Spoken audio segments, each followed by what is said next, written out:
much for having me. This is my second time here. I think it's been about a year, and I feel like since March of 2020, when the world turned upside down, my ability to look back over the last few years and understand how long was in between things is like shot. Now, I also have a 6-year-old and a 3-year-old, so that probably has something to do with it too, but like, I was like, when was it? Was it a year ago? Like, I don't know. Like, I rely on Facebook memories at this point to tell me like how long it has been between things. But again, I'm so happy to be back with you again today.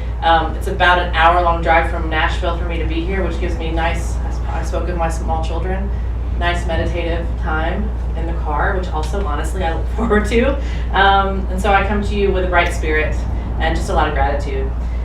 For those of you who've never seen my face before, again, my name is Rachel Rogers. As I mentioned, I live in Nashville. I'm currently an aspirant for ministry with the UUA, which means that they recognize and like affirm that I'm on the path towards becoming a minister. But as I'm still in the earliest stages of seminary, I haven't hit candidate status yet, which means I've done my chaplain internship and stuff like that. So I'm in the process.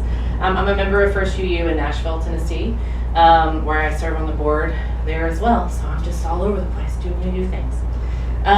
Today, as mentioned, the title of my talk, Inspiration Everywhere, Direct Experience with the Divine. I'm going to spend some time talking to you guys about one of those sources of truth that we have in our UUA kind of guidelines, and a little bit of a personal narrative of how I started to connect with what that meant to have this divine experience, so this direct experience, how I currently stay connected to it, obviously, as well as how I've come to this point.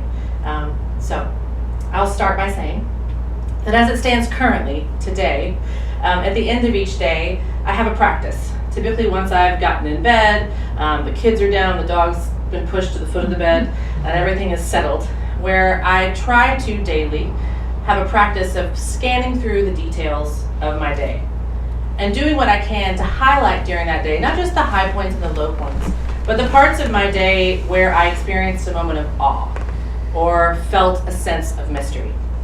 And as I go about my business day to day, I'm also diligently doing my best to pause and honor those times as they happen. Each time I experience some meaning-making or life-affirming connection. I am a believer in naming out loud when joy is present. That's actually what I spoke to you guys about last time I was here. It was all about joy, and I've maintained that practice. And I'm a practitioner of letting you know when emotion is coming up for me in a particular moment. I don't just shove it down. It's not like I'm ready to openly weep, but I've made it a practice to, well, sometimes I am, but I've made it a practice to name it. Oh, I feel emotion coming up for me when we're having a conversation, because to me that means a connection is being made. Sometimes between us, and sometimes just within myself. And I've always been someone who is looking for connections like these. But I can't say that I've always been someone who truly recognized it in myself, as much as I was constantly searching for it. I spent what I remember now was almost the entirety of my young life desperate for these connections to spirit. I spent so much time and energy just desperate for the connection to the God I was being raised to revere, and that seemed to never come. As a kid, that meant that mine was a lonely faith. I'm a preacher's kid. I was in church 3 or 4 days a week, and I enjoyed being there. I prayed and I prayed for this conviction that would never arrive. And I remember thinking back, the reading actually spoke to me about this, like begging God to convince me that he was there and that everything I was being taught was true. Just like desperate to have that experience. And when that didn't happen, when I didn't perceive that God was talking back to me, or that he deemed it correct to answer any one of my prayers in any way that I could recognize, I felt like a failure. And I felt like a fraud. This is as a kid, right? Even as a teenager especially, like I was faking it. And they were all gonna figure me out. At the same time, I was, as I've described, I guess, a deeply feeling child. I was a sensitive kid. An anecdote I've often used to describe my condition of big feelings was a time in the 6th grade when a dear teacher was, for some forgotten reason, she was talking to the class about what it meant to be a sensitive person. Like, this is what it means to be sensitive. And she used me as an example. And so I just started crying. I was like, are you trying to make a point? Like, Miss Hazelden? Like, okay, fine. And I don't remember why it came up, but that was like a big deal. She's like Rachel, she's sensitive. I spent my childhood spinning up these huge daydreams. I devoured books, and I had loved just the feeling of being picked up and carried by a story. I loved music. I was raised to love music. As early as 4th or 5th grade, music became a big part of my life and started becoming part of my identity. The music I listened to was such a balm to me, some of it feeling so personal that I couldn't imagine anyone connecting to it as deeply as I was. I loved big. My friendships were deep and layered. I made art with my friends, and I wrote stories with them, and I dreamt of these big futures where we would make an impact on the world. Never in a million years did I think I would live in Nashville, which is funny to me now, but as a kid I was like, nope, this is where I'm from, it's not where I'm going to live. Because to me, I would be out in the world, right? I felt all of this connection, all of these things I'm describing to you, yet somehow I thought my lack of connection to God, one that felt personal and real, that lack of connection, I thought it negated all of that other stuff and was leaving me as kind of an untethered soul. Now, I left the faith I was raised in for good in my mid-20s.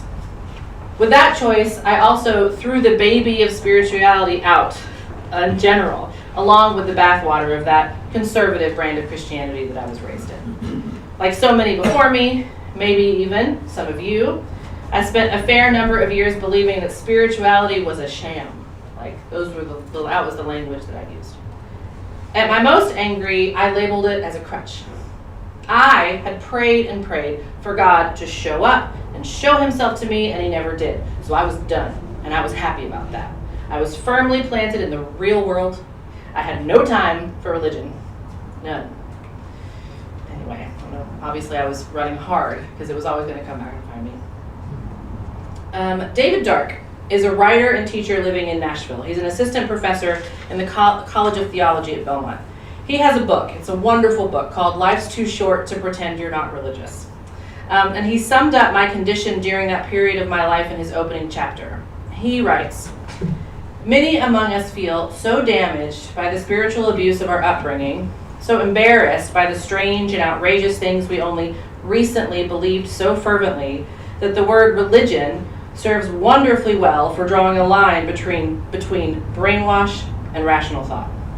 He goes on to say, "I'm not religious," signals firmly that I'm done, I'm not falling for that backwards madness anymore, and I won't be made to sit quietly when someone starts singing that sad, confusing song. Now, that period of boundaries was necessary for me. I got my feet underneath me. I started learning how to love myself more and drop the disappointment that came with failing at that Christianity of my youth.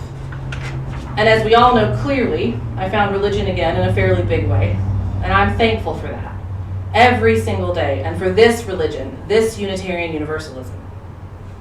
But I still remember very well, even in a visceral way that feels very close, how hesitant I was in the beginning of my journey with the UU faith to say that I was religious, and also how nervous I was that I wouldn't be able to do it right somehow. I was still holding on to this belief somewhere deep within me that I was incapable of any kind of spiritual rigor or of truly experiencing the divine. I was scared that by my own estimation, I would fail again. Now, when I joined the church in Nashville, First UU Nashville, I went in with both feet. Like, I don't know how to do anything a little bit, right? I described being in the church and going like 4 days a week and loving it to like no spirituality, no God, no nothing. Like, there's never much of a middle ground. So when I did discover Unitarian Universalism, which is a story for another time, and did eventually join the church, I was in like both feet. And within like a month of signing the membership book, I was on the worship committee. And I remember very clearly in a worship committee meeting early in my tenure, where we were discussing the 6 sources of Unitarian Universalism, as I mentioned at the top of my talk. I'm guessing you all know these. They come up in talks from time to time. I don't think we talk about them explicitly in our services nearly as much as we talk about our UU principles. But the sources were something as a new UU that I considered quite a bit and carried some discomfort over, mostly, if not completely, due to my own religious baggage. For example, I wanted nothing to do at that time with that source that fills the fourth slot on our ordered list, which is Jewish and Christian teachings, which call us to respond to God's love by loving our neighbors as ourselves. That one made me itchy, because one, at the time, I was allergic to the word Christian, and two, wait a minute, I was told there would be no God to contend with here. Another source, words and deeds of prophetic people, tripped me up at first because I only equated the word prophet with Bible stories about the people that God favored so much he whispered into their ear. And you can imagine, given the personal history I've been sharing with you, that I resented the hell out of those people, right? And then there was the first source on our list, which I know isn't meant to be in any order of significance. They're not numbered, they're bulleted, but it's first, so it felt really important. And I'm going to read all of this one, because this is where I'm going to rest for the majority of my time, truly. This first source is listed as the direct experience of that transcending mystery and wonder affirmed in all cultures, which moves us to a renewal of the spirit and an openness to the forces which create and uphold life. Now, this is music to my ears now. I'm going to read it again. Direct experience of that transcending mystery and wonder affirmed in all cultures, which moves us to a renewal of the spirit and an openness to the forces which create and uphold life. Now, I love it now. As I mentioned in the opening, I live in constant search for this now, and I have a practice of every time I'm able naming moments where I recognize it.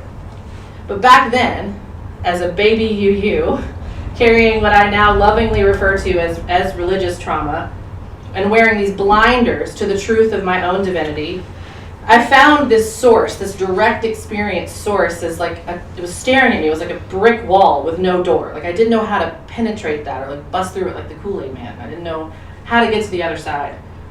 Somehow, with all of my big feelings and my lifetime of connection to art and to books, to music, I didn't understand what it meant. I had always been so eager to be moved by a force greater than myself. But after a lifetime of attempts in a direction that in truth was never meant for me, I no longer knew if I was capable. And I had always been looking for a burning bush, and I feared that my capacity for faith wasn't big enough for me to ever find it. So back to that worship committee meeting, where I sat with a room full of laity and a few members of clergy, where we had the joy of crafting the direction for upcoming worship services. And in that meeting, we were discussing a theme for a month of services around these 6 sources. And I was squirming in my chair. The room was talking about direct experience as the most universally accessible of choices, and I didn't think I understood what it was. And I remember feeling like I was going to fail the assignment. There's that word again, fail. I felt like someone who was learning to speak a new language and didn't yet understand all that was being spoken around me. So I just got vulnerable. And I asked the room, can you explain to me like exactly what direct experience is? There was another committee member, Sarah. She was actually our ministerial intern at the time. And without skipping a beat, and without an ounce of judgment, she was just like, oh, it's those experiences in your lives where you feel like this is great, this is meaningful, when we recognize our connection to existence. And then she started calling on the principles. When we're connected to our own inherent sense of worth and dignity, it's when something moves us deeply, basically. Like, it's when you're moved really deeply. And I was like, oh, well, I can do that. Like, that's accessible to me. That definition sounded like something that happened to me all the time. And the church wasn't depending on some big booming voice from the sky or visions that appeared to us directly from some outside force. It recognized the divinity in each of us, the inherent worth and dignity, and proclaimed our inextricable connection to all things. And it claims, as one of many, the everyday experiences that move us to a renewal of the spirit and an openness to the forces which create and uphold life as a source of truth. So when I started to figure this out, a light bulb just turned on for me. And life actually hasn't been the same since. Because, my friends, those moments that my friend Sarah described are everywhere. Understanding my own lived experience as a worthy source of spiritual connection began blessing every single day of my life. I could suddenly look back at the moments in my life when I was most moved, when I felt most connected with others, and see them not just as moments where my big feelings or highly sensitive nature was taking hold of me, but as spiritual touchstones, or sometimes even milestones. I could look back on the landscape of my life with gratitude and with reverence. And as I spent more time contemplating what this realization opened up for me, the map of my life became dotted with mile markers of connected, meaningful moments that I could look at with new eyes. For example, suddenly the memory of a 15-year-old me putting on headphones in the dark. It's my dad's Discman that I stole from him. He likes to bring it up all the time. I just took it one day and I was like, I needed it more than you do. Headphones in the dark. I was listening to the entirety of an album for the first time. Heart wide open. I had tears running down my cheeks. An unending gratitude for the gift of that music. Like, that moment was now not just recognizable to me as a fond memory of loving music, but as a life-affirming experience for me. To stay with music, because I could go on about those all day, there was a time I was in college at MTSU and I had to pull over on Broad Street because a song moved me so much that I wanted to just absorb every moment of it. I'd never heard it before. It was Patty Griffin's Rain. I don't know if anyone's ever heard this song, but her voice just soars through the song. And I was like, ooh, I actually want to feel this. And I pulled over and listened. And it was a moment where I was recognizing that transcending mystery and wonder that moved me to a renewal of the spirit. I was a theater major in college. So the moments I spent in theater rehearsals that moved me so deeply, where I watched my fellow cast and crew members move with these beautifully connected and choreographed movements to create something beautiful, well, now these are spiritual experiences. There was a moment I stood looking at one of the most beautiful vistas I have ever encountered, standing at the edge of a lake next to a gorgeously green hillside in Scotland. There's a picture of me. My wife took a picture. I'm standing there like this, like just this. And in my head, I remember thinking, be present, be present, be present. This awe-inspiring beauty. There was ancient energy in the place. It was the first time I held my oldest nephew when I was 20 years old. That's now a memory of when I recognized the forces that create and uphold life. Spiritual experiences weren't just in big moments like those either. They were suddenly everywhere. My happiest moments, my hardest moments, even everyday moments where I recognized true gratitude for my life for some aspect of it. These were now moments of inspiration, spiritual connection, opportunities for meaning making, which were now starting to appear to me as life-affirming moments. Inspiration, my friends, true spiritual connection, was everywhere around me. It turns out I was never cut off from the source as I had feared my whole life. I actually, in some part, even a huge part, was the source. And at the same time, I also have the authority to name sources of truth and blessing as much as I feel compelled to. I don't need to look in one place for God, divinity, or wholeness. It's everywhere. It's in all things. And it's not just about a connection to God either, because a belief in God no longer feels like something I'm compelled to have or required to have. It's a belief, as simple as it can be, that we are all sacred. We are all holy. That we don't rely on any outside force to grant us that divinity. This realization also now means that maybe, just maybe, I have it in me to start sharing my own spiritual questions, discoveries, and insights with the world. Maybe I too am worthy of attention.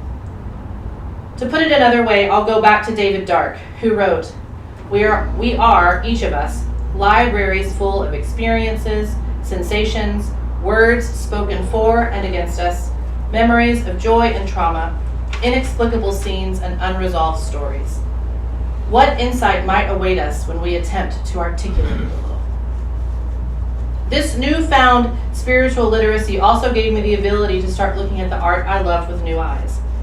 I could start an exercise of gleaning meaning out of anything that moved me. It's very exciting. One early example for me on this journey, and these are meant to be examples of places you might look for these connections in your own life.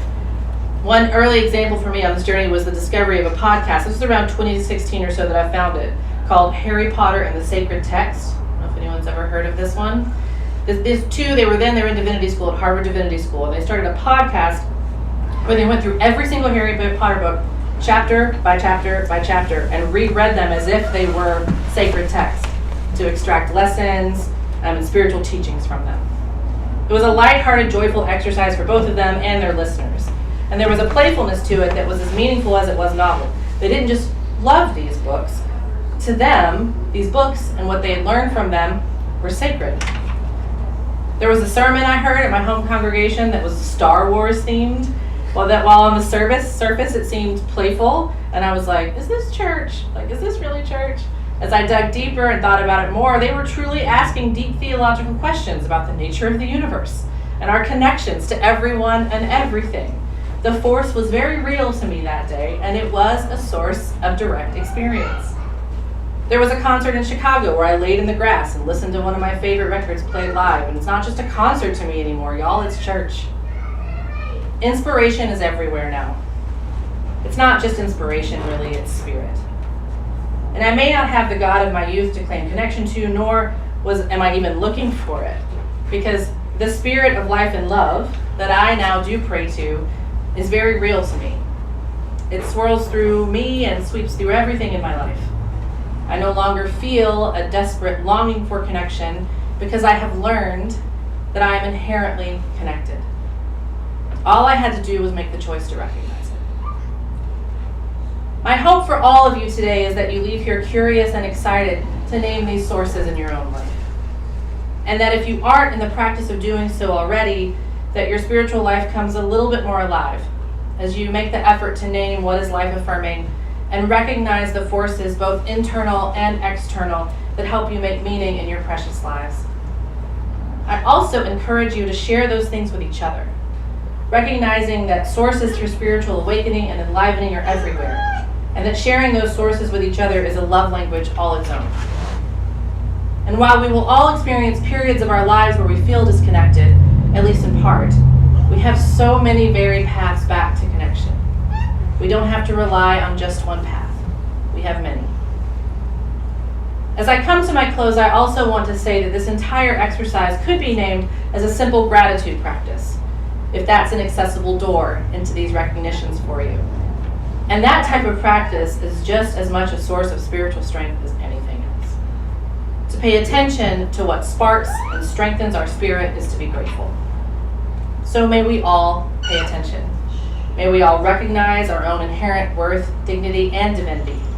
And may we always be open to inspiration, to love, and to spirit. May it be so.